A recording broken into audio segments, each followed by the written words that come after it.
onto a platform, and I used this very satisfying build made up of these hinge pieces to hold up the figure in the air. Here's the animation.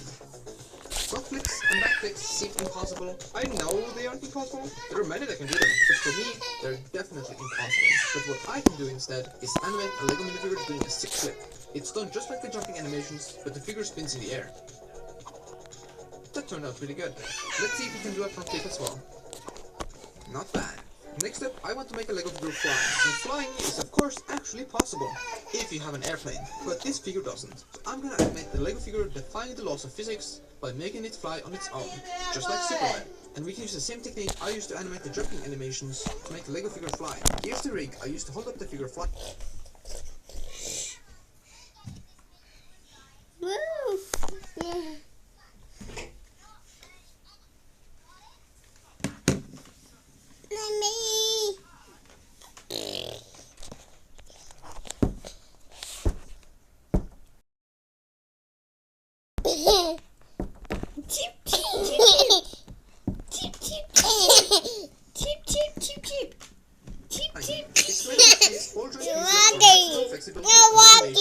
Anyway, here's the animation.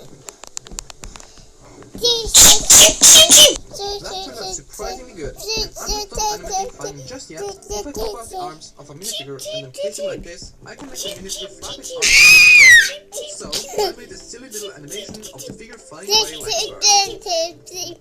Now for my favorite animations of this video, trick shots. Trick shots can seem impossible as they require insane precision and luck. No, DJ, stop! I want to recreate with Lego. First of all, Let go! DJ, stop! and then built a tiny table and then animated the flip. I then wanted to animate one of those ping pong ball trick shots, so I got this one of the balls to represent the ball and then built this tiny course for it. I then animated the ball bouncing through it and into the goal. Next, I animated a backwards basketball shot, and since I didn't have a Lego basketball hoop piece, I ended up using the plastic ring found below the ball cap as a replacement, and I must say, it fits perfectly. This stroke took a really long time to animate and edit. Here it is. I've seen some cool archery trick shots on YouTube, so I wanted to do that as well. I found this Lego bow and arrow piece, and then used these round pieces as balloons for targets. Then I animated the arrow flying through all of the balloons in a single shot. By the way, I used Lego flower pieces to create the popping effect of the balloons. Here's the animation. Moving on from trick shots, Lego minifigures can do something we humans absolutely cannot do, and that is detaching body parts. So Lego minifigures can just pop up and do a full 180 with their torso, and it looks really funny animated. Also, if I rotate the legs 180 degrees and then animate it walking, I end up with a question: is this minifigure walking forwards or backwards? Let me know in the comments. One of my favorite animations I've made is the stretching minifigure animation. So I wanted to take this a step further by stretching a figure and then twisting it. And Lego figures are solid and not twistable, so that's impossible. But you can use jumper plates like this to create this spiraling build. So I'm gonna use this technique on the minifigure. I got a whole bunch of 1x2 jumper plates in the same colors as the minifigure and then just built up with them. Now I have this figure that's 4 normal minifigures tall that I can twist like this to give it that spiraling look. So I animated the animation itself, and this one turned out really good. Enjoy! Cutting Lego in half with a butter knife is impossible, but I can do it, and have done it. With animation, of course. By switching a Lego piece with 2 half as long pieces, I can make cutting Lego look as easy as cutting butter. And I actually made a bunch of Lego cutting animations in my satisfying video. Hotels.com introduces Save Your Way. Choose how you save. Take instant savings now or bank as rewards for a future trip. Save Your Way. It's exactly what it sounds like, unlike headphones.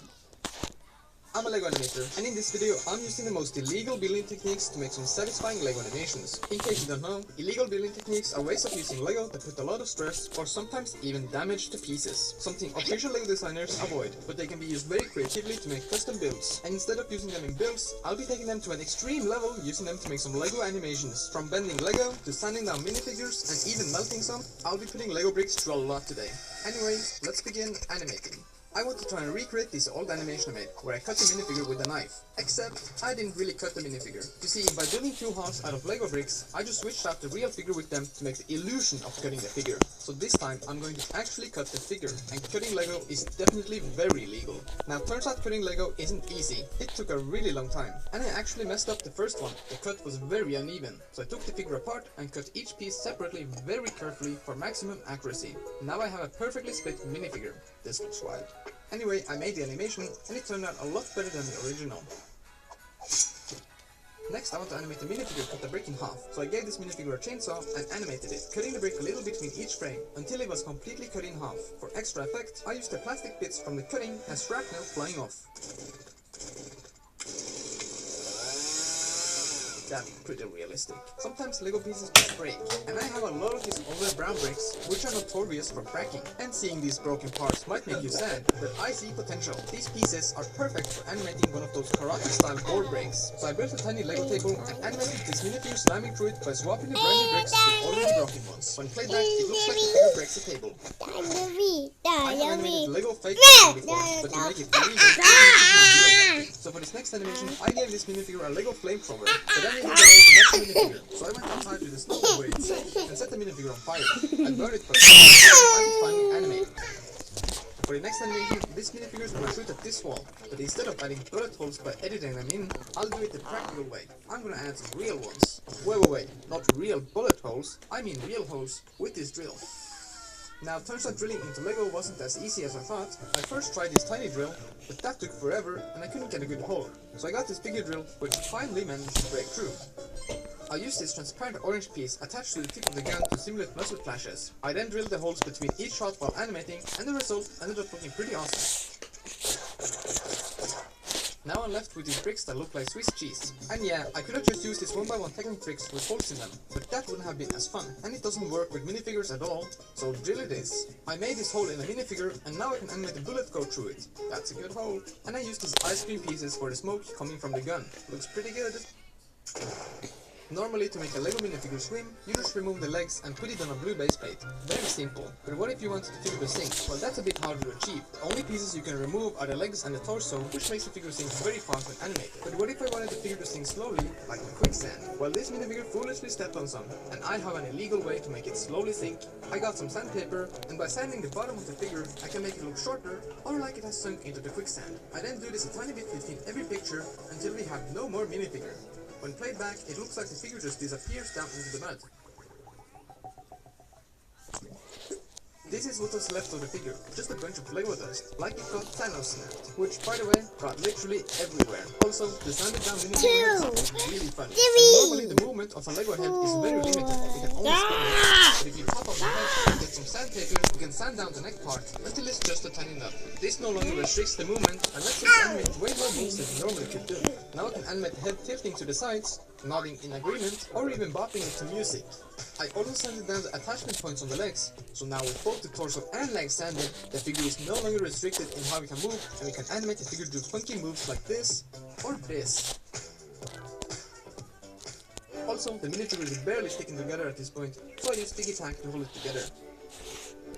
And you don't see Lego packing sticky tack in their sets, so this technically also counts as illegal. Imagine if Lego included that in their sets. That would be absurd. Anyway, I use sticky tack all the time in my animations. A lot of them would be impossible without it. Like balancing minifigures walking, I always put some under the feet. This way the figure doesn't topple over. And whenever I animate stuff flying, I have to stick it to something to hold it up, and sticky tack works great. Popping off the arms of minifigures can damage the torso piece. I have many with cracks in them, so that's also illegal. But with sticky tack, it's a great way to pose the arms in ways Lego never intended. Then I can animate the arms to do funny moves, flap like a bird, or even wave. You can do the same with legs, but it doesn't look as good since the leg lifter sticks out. So I got some of these non-Lego third-party legs, which fit normal minifigures. And I know there are many people who don't like third-party stuff, so this definitely counts as illegal. Anyway, these legs are really cool, and let me animate some crazy moves. This one works great for jumping jacks and karate kicks, while these can be used to animate the figure sprinting or walking in a very silly manner. I also got some of these really freaky hands with actual fingers. I can pop off the normal hands and swap them in, but they make me kinda uncomfortable. Whoever made these should be arrested by the Lego police. And hey, if you also think they look weird, leave a like on the video.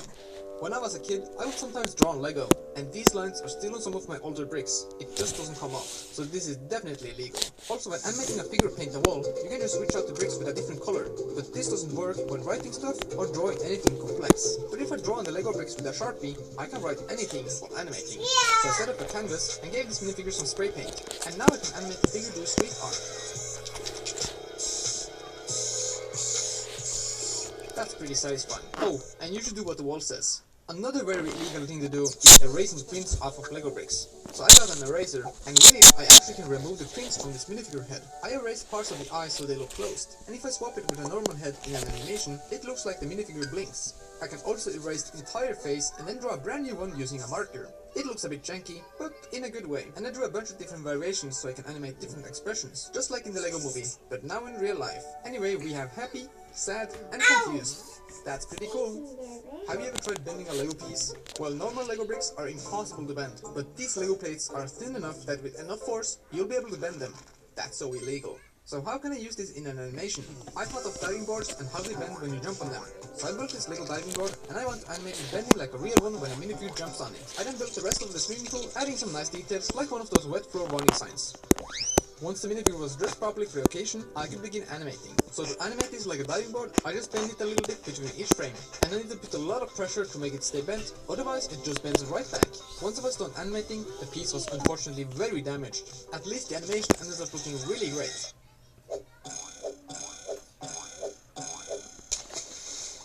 The way the board bends is super satisfying, and I got another idea that includes bending Lego.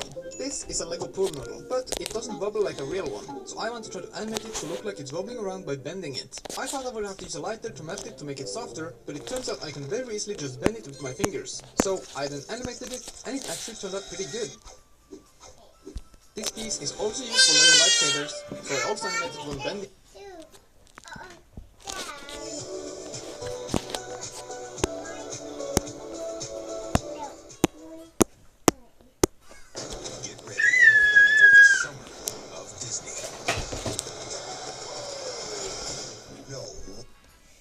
I'm a Lego animator, and in this video I'm animating more oddly satisfying Lego animations. I love creating them, and this time I'm painting with Lego bricks, flattening minifigures, and doing a bunch of satisfying stuff through the art of stop motion. Anyway, let's begin animating. I've done many cutting animations in the past, but doing it by hand has become a tiring thing, so I think it's time to automate it. I want to build a machine that can cut Lego bricks for me. I found this blade that will be perfect for the build. Using it, I made this contraption that lets me animate the blade drop down and cut bricks. I'll then add a hole where the bricks can come out of, and I use these printed tiles and stickers to add some details. And now we have the cutting machine all ready. I got some 2x2 bricks which will be appearing from the hole before they get cut by the blade. Time to animate it. I moved the blade up and down, fed the bricks to the hole in the machine, and of course, animated the bricks being cut. And this animation turned out incredibly satisfying. I could watch this forever, but we don't have time for that now, because next I want to give this blank Lego minifigure a little color, and I want to do it by dipping it into paint. Not real paint, of course. Wouldn't want to ruin the figure, so instead I'll use these Lego tile pieces to make little Lego paint puddles, which the figure will be animated being dipped into to apply color. By removing the bottom pieces from the figure, I can create the illusion of the figure being submerged in the paint. You can use the same trick to make Lego figures swim. I then animated the animation, but I felt it was missing.